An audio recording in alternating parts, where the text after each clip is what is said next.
Bismillahirrahmanirrahim. Hey, Sir Abdul Majid Kalandari. So today we are discuss on any other agencies of the UNO. तो इसकी first agency है जिसको हम international labour organisation बोलेंगे। ये जब फर्स्ट बार ख़त्म हुई थी उसके बाद ये फाउंड की गई थी, अब तक ये है, जिसको ये 1919 में जो है इसकी इस्टेब्लिशमेंट हुई थी। उसके बाद हम आ जाते हैं United Nations educational scientific and cultural organisations, जिसका हेड क्वार्टर पेरिस में है और इसके जो फ्रांस में, पेरिस फ्रांस का कैपिटल है।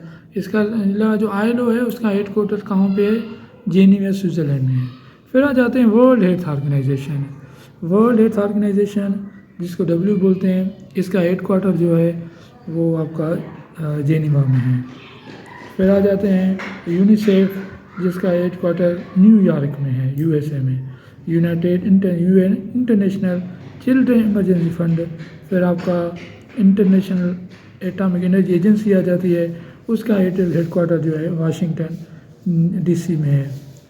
उसके अलावा आ जाते हैं जो IAE है, उसका हेड क्वार्टर न्यूयॉर्क।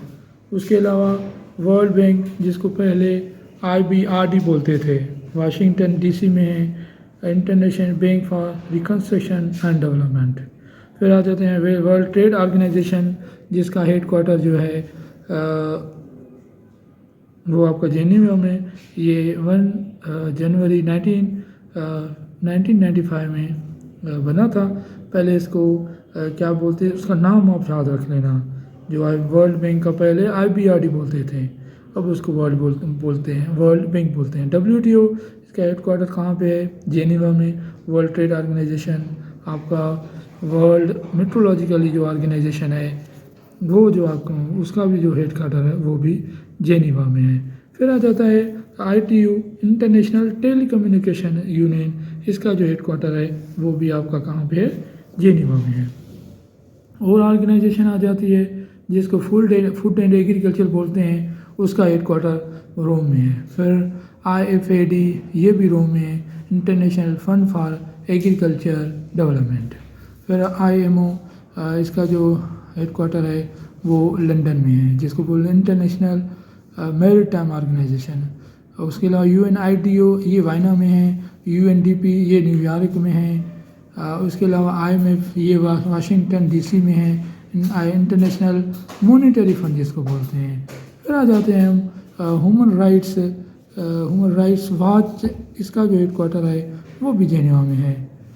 उसके अलावा आ जाते हैं इंटरनेशनल रेड क्रॉस, ये भी जेनेवा में है। इंटरपोल फ्रांस जो इंटरपोल है उसका हेड क्वार्टर वो भी फ्रांस लाइनन में है। इंटरनेशनल क्रिमिनल पुलिस ऑर्गेनाइजेशन जिसको बोलते हैं, जो इंटरपोल के थ्रू अगर कोई भी इंटरनेशनल लेवल पे क्रिमिनल के हिसाब से, पॉलिटिकल के हिसाब से कोई भी बंदा कहीं मुल्क भाग जाता है, फिर आपको इंटरपोल के थ्रू ऑर्गेनाइजेशन, ये ऐसी ऑर्गेनाइजेशन है जिसके थ्रू आप उसको वापस बुला सकते हैं। फिर आ जाते हैं एशियन डेवलपमेंट बैंक ADB, वो 1966 में बनी थी। इसका हेड क्वार्टर मनीला में फिलिपाइन में है। फिर इंटरनेशनल राइस रिसर्च इंस्टीट्यूट ये फिलिपाइन में है। इंटरनेशनल ऑर्गेनाइजेशन फॉर स्टैंडर्डाइजेशन, इसका जो हेड क्वार्टर स्विट्ज़रलैंड में है।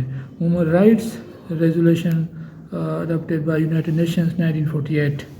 ह्यूमन राइट्स जो 10 दिसंबर इसका इंटरनेशनल डे है, उसका हेड क्वार्टर कहाँ पे है? United Nations. उसके अलावा आ जाते हैं Pakistan became member of UNO, ये MCQs वेरी इंपॉर्टेंट है, याद रख लेना, जो 30 सितंबर 1947 में। फिर मेंबर ऑफ FAO वो भी 27 अगस्त 1947 में पाकिस्तान बना था। मेंबर ऑफ वर्ल्ड बैंक ये 1950 में पाकिस्तान ने वर्ल्ड बैंक को ज्वाइन किया था। मेंबर ऑफ वर्ल्ड TO वो 1 जनवरी 1995 में, जब इसका नाम पहले BRD था, IBRD, फिर इसका वर्ल्ड बैंक रखा गया था, जहाँ वर्ल्ड ट्रेड ऑर्गेनाइजेशन रखा गया था, जो 1 जनवरी 1995 में, जो इंटरनेशनल लेवल पे ट्रेड की ऑर्गेनाइजेशन है, वन कंट्री टू अनदर। फिर इनके कुछ रूल्स रेगुलेशंस होते हैं। तो ये बहुत सारी टॉपिक्स हैं, ये जैसे MCQs हैं। आई एम गोइंग शेयर जो MCQs, ये डिस्कशन की टॉपिक है, इंशाल्लाह जब IR डिटेल में पढ़ेंगे I will share you.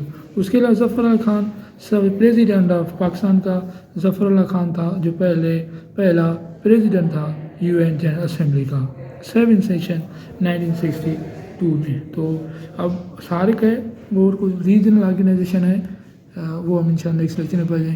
Thank you for watching my channel.